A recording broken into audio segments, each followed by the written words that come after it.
Welcome to the Sagebrush Trail. Stories of the West. From the frontier to the Yukon. I'm Mardell, reading the final chapter of Delilah of the Snows by Harold Binloff.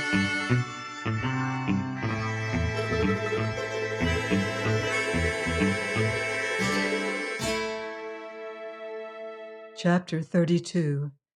His Appointed Station. A faint light was creeping across the snow when Ingleby rose from his bed of cedar twigs behind the log and stood up shivering. It was very cold, and most of his companions were still sleeping, though there were more of them than there had been the night before. During the darkness, a handful of strangers had come limping in, and one of them had told him a somewhat astonishing story about Trooper Probyn. He could grasp the significance of it, but that was all, for though the rapid was partly icebound now, one white sluice of water still frothed about the tree, and the sound it made seemed to keep his thoughts from crystallizing. He was, however, glad of the distraction. A man who flung down an armful of fuel stopped and shook two or three of his comrades, who got up and stretched themselves before they set about preparing their morning meal. The pines had grown sharper in outline by the time it was finished, and the snow beneath them had changed in hue and was now a flat, lifeless white. And though most of the men had risen, the stillness was more impressive than ever. Ingleby had grown accustomed to the roar of the river and could have heard the slightest sound through its pulsations. But there was nothing for him to hear beyond the sharp crackle of the fire and the restless movements of one or two of his companions. The rest were expectantly watching the man upon the log, but he stood motionless, with his face turned steadfastly down the valley. Ingleby, however, felt the tension less than he might have done under different circumstances. The game was up, and he had no doubt that the law he had defied would crush him for his contumacy. But that, after all, seemed of no great moment then. His faith was shattered. His hopes were gone, and it only remained for him to exculpate his comrades as far as he could and face his downfall befittingly. He took out his pipe and lighted it. But the tobacco seemed tasteless, and he let it go out again and sat listening until the man upon the log raised a warning hand, and a faint tramp of feet came out of the silence. There was a rhythm in it, and he knew that Slavin had come in with the troopers from Westerhouse. The men also heard it, and Ingleby stood up as they glanced at him.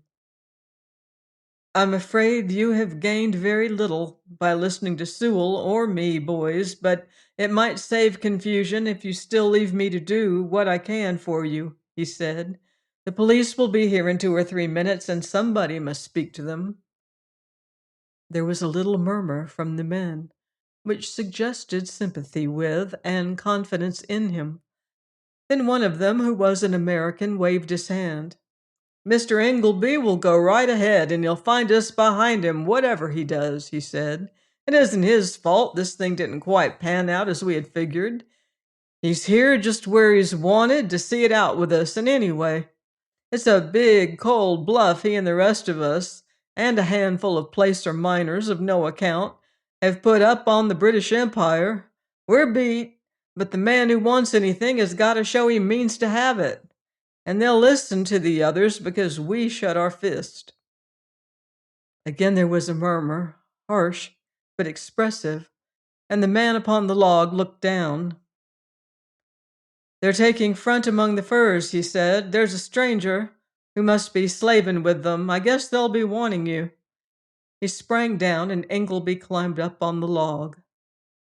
There was a suggestive jingle and clatter among the trees, where dusty shapes flitted in the shadows, but two men were moving forward across the open strip of snow, where the light was clearer, and Ingleby recognized one of them as Colthurst. The other was a stranger who wore a somewhat ragged fur coat over his uniform. They stopped near the barricade, and Colthurst looked at Ingleby. The latter stood erect and very still, with the smoke of the fire rising in a pale blue column behind him.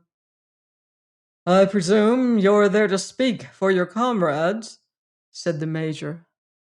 "Your surmise is quite correct," said Ingleby. Colthurst turned towards his companion. "This is Captain Slavin, in charge of the police detachment at Westerhouse. He has come in with enough of his men to make any attempt to oppose him likely to result in disaster to yourselves. Captain Esmond being quite incapable of duty, this affair is in his hands." Ingleby raised his shapeless hat and wondered if this had been intended as a hint that he had no longer Esmond's rancor to fear. But the police officer, who looked at him sharply, made no sign of noticing the salute. "Well," he said, "what does Captain Slavin want?" "In the first place, the unconditional surrender of Sewell, Ledger, and yourself." "That can be counted on so far as Ledger and I are concerned. Sewell is no longer in the valley. What comes next?" "The dispersing of the men you have with you." "Which implies the arrest of Tomlinson?" asked Ingleby. "It does, naturally." "Well," said Ingleby, "we've heard your demands, and now we would like to know what you have to offer." "That," said Colthurst, "is simply answered. Nothing whatever. I may, however, say that, as usual in an affair of the kind, proceedings will only be taken against the recognized leaders, yourself, Sewell, and Ledger, and that Captain Slavin intends to hold an inquiry on the spot into the death of Trooper Probyn." Slavin, at whom he glanced, made a little gesture of concurrence. "Major Colthurst is correct," he said. "You have, however, to understand that the inquiry is in no way a concession. I have, as it happens, some information bearing on the case, which has not come into Captain Esmond's possession. That is all. Now, what are you going to do?" Ingleby spent little time in consideration. The attitude of the two officers was just what he had expected it would be. They could make no concession, but Colthurst had nevertheless conveyed the impression that they would by no means proceed to extremities. "In 10 minutes, Ledger and I will give ourselves up, and you will not find a man behind the tree," he said. "That is, on condition that you wait with your men among the firs yonder until the time is up." Slavin made a sign of comprehension, and when he moved back with Colthurst, Ingleby turned to the miners. "It's all fixed now, boys," he said. "Ledger and I decided last night to give ourselves up. You couldn't have prevented us, and all we wanted for Tomlinson was a straight inquiry on the spot. Now I want you to slip away quietly and hang your rifles up where you keep them. You have to remember that the police don't know who held up the outpost and have nothing definite against anybody but myself and Ledger." The men went reluctantly, and when the 10 minutes had expired, Ingleby and Ledger climbed down from the log. Two troopers accompanied them to the outpost, where, when Ingleby had spoken a few words to Slavin, they were left to their reflections for several hours. Then there was a tramp of feet outside, and a trooper led them into the adjoining room where Colthurst and Slavin sat. The door was open, and the corporal and a cluster of miners stood just outside. A carbine lay upon the table in front of Slavin, who turned to the miners as Ingleby came in. "I want you to understand that this is not a trial, boys," he said. "It's an inquiry into the death of Trooper Probyn, and I expect the truth from you. I have seen Prospector Tomlinson, and now I'll ask the corporal to give us his account of what happened the night Probyn disappeared." There was a little movement among the miners, and one or two of them glanced significantly at Ingleby. Slavin, it seemed, had already gained their confidence, and they felt that if Tomlinson was sent down for trial, it would be because he was guilty. Then the corporal told his story briefly, and admitted that Ingleby had differed from him concerning the locality in which one of the shots had apparently been fired. After that, several of the miners narrated how they had assisted to draw Probyn from the river, and the discovery of the bullet wound in him. Slavin, who listened to them quietly, nodded and signed to Ingleby. "You didn't agree with the corporal that the shots were fired in the same place?" "No, sir," said Ingleby. "One of them, I feel certain, came from quite an opposite direction. The corporal was busy at the time, or he would have recognized it." "The men who have just spoken were correct in their account of what Sewell did when Trooper Probyn had been taken out of the water?" "Yes, sir." "Did Sewell remove anything from the body?" "He did," and Ingleby took a little packet from his pocket and opened it. "These leaves. They had evidently been placed upon the wound. He said Probyn could not have placed them there himself, and that they were what the Indians often use to staunch a flow of blood." Slavin glanced at the desiccated fragments and turned to the miners.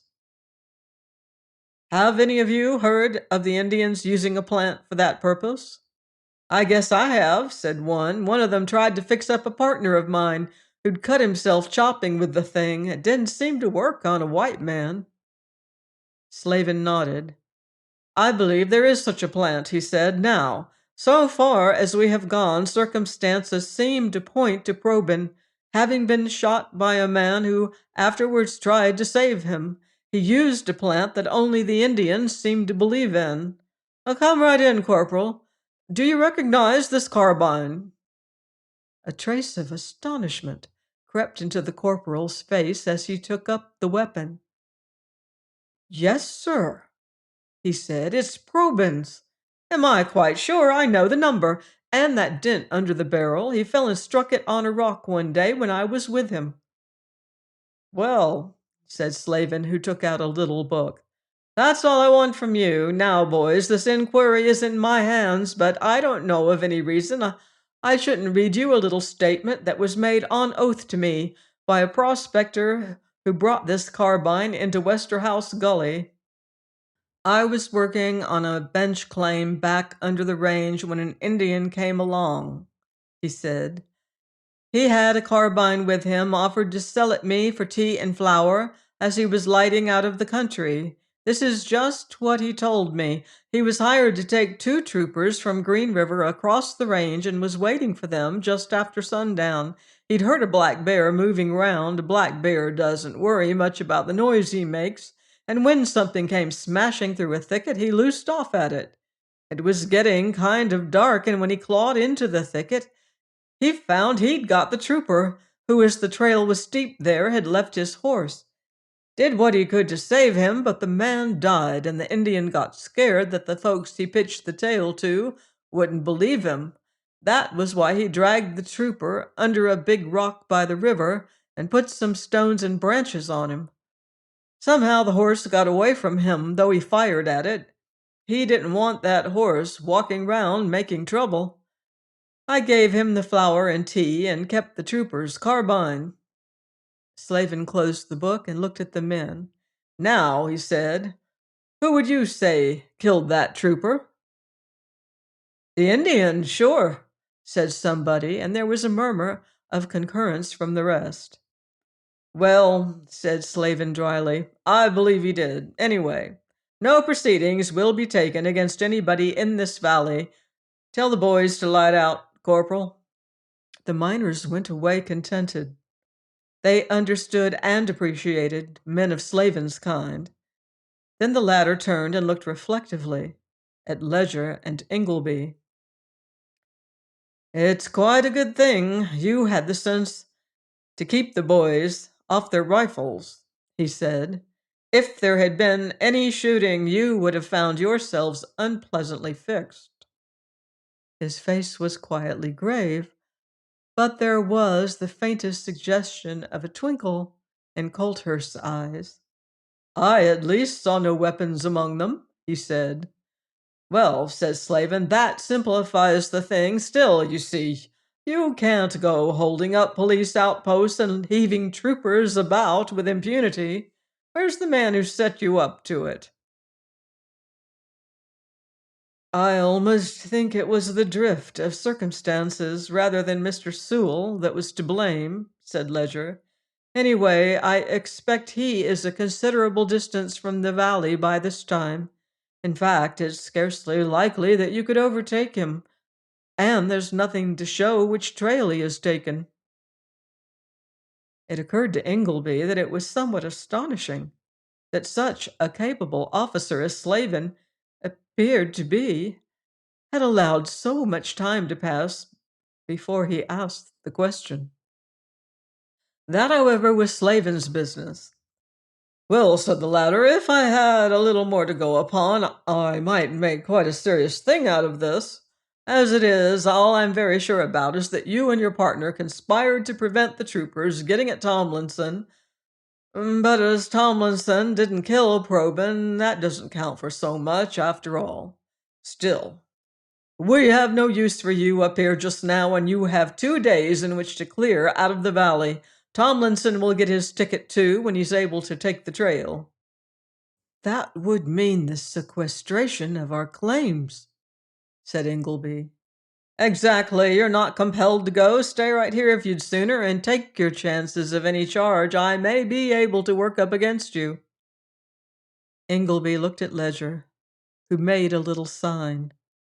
I think we'd better go, he said. Still, while I have no regret for anything I have done, I should like to thank Major Colthurst for what is, from his point of view, a clemency we scarcely expected. Slavin smiled somewhat dryly. You don't want to make any mistake. The Major has done what he considers most advisable. Just that, and nothing else. Now, before you light out, take a hint from me. Canada's quite a big country, but the law of the empire it belongs to is even a bigger thing.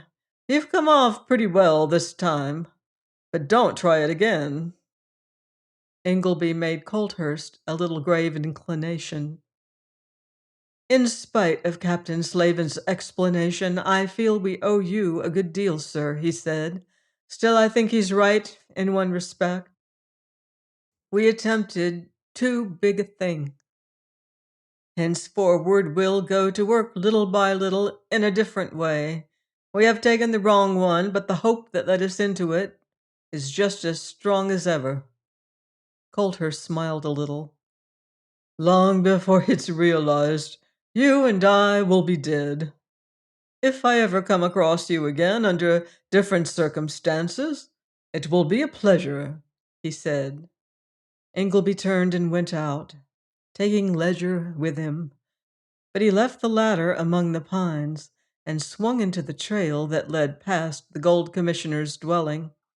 He did not know whether he wished to see Grace or not, but as it happened, she came out on the veranda as he passed and stopped him with a little sign. "You're going away, Walter?" she asked. "Yes," said Ingleby, "in all probability I shall never come back." The girl's cheeks were flushed, and there was a curious, strained look in her eyes. "You seem," she said, "quite willing to go." Ingleby looked at her gravely. "It hurts me less than I expected it would have done. Still, even if I had been permitted, why should I wish to stay? I'm poor again. It is very likely shall always be so. There are barriers between you and me which can never be got over." "You didn't believe that once." "No," said Ingleby. "Still, I'm wiser now, and what I may have to suffer is no more than my desert for believing that any man is warranted in trying to thrust himself above the station he was meant to occupy. That, however, isn't after all very much to the purpose." "I suppose," and there was a tremor in the girl's voice, "you blame me for all that has happened?" Ingleby's eyes were still fixed upon her with disconcerting steadiness. "It is not my part to reproach you, but I know what you did. You have wrecked the life of my best friend and turned into a traitor, a man whose work and words brought hope to thousands. Sewell will never lift his head again. He spoke slowly and a trifle hoarsely, but there was a hardness and resolution in his voice which struck a chill through the girl. "What did he tell you, Walter?" she said. "Very little. In fact, only that he had told you the way to Westerhouse, but that was quite enough. I do not know whether you told him that you loved him or not, but it is quite plain to me that you made him think so. Men of his kind do not betray those who believe in them without a reason." "Walter," said the girl very softly, "I wonder if you ever really loved me." Ingleby winced, but there was still no wavering in his eyes.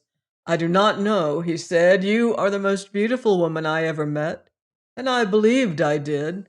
Most likely your beauty and all that you stood for dazzled me, and I lost my head. It may have been that, I do not know, for if I had really loved you, I should perhaps have forgiven you everything."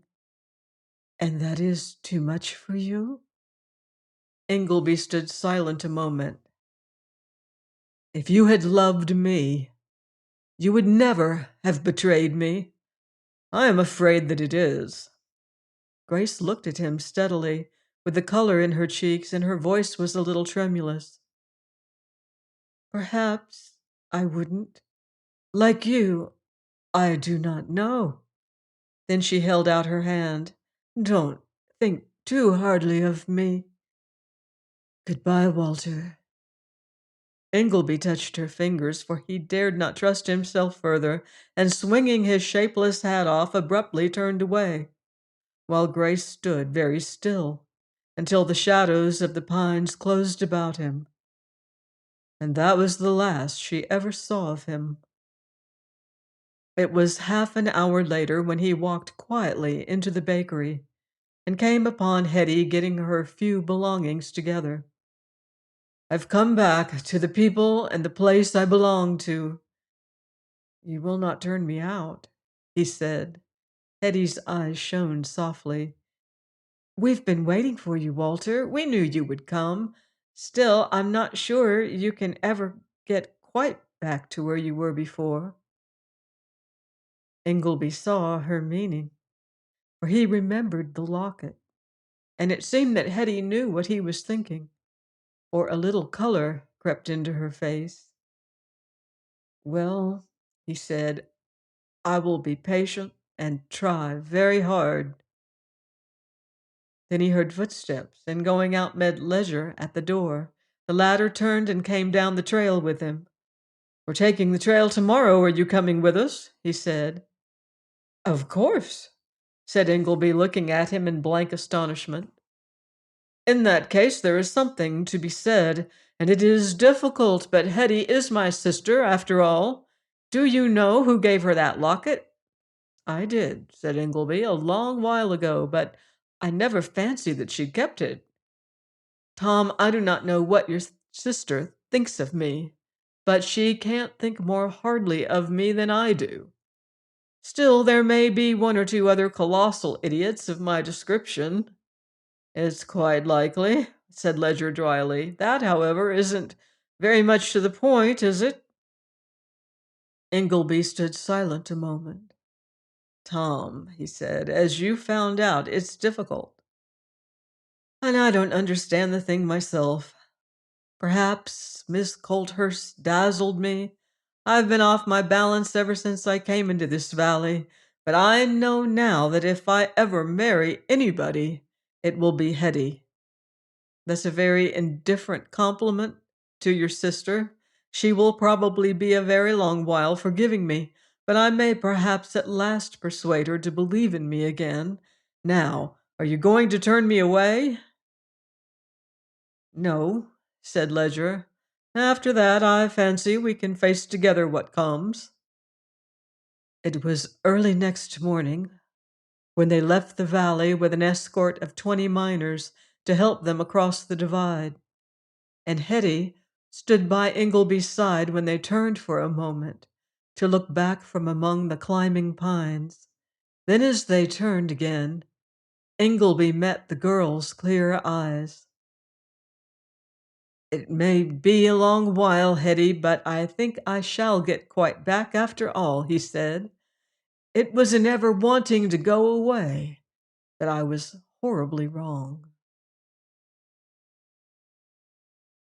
I hope you've enjoyed this story. 40 below. Brr. Those pioneers were a hardy lot. And on season 3, we'll hear a first hand account of a wagon train when we'll be crossing the plains in 57. 1857, that is. So join me next time for more exciting Western adventure here on the Sagebrush Trail.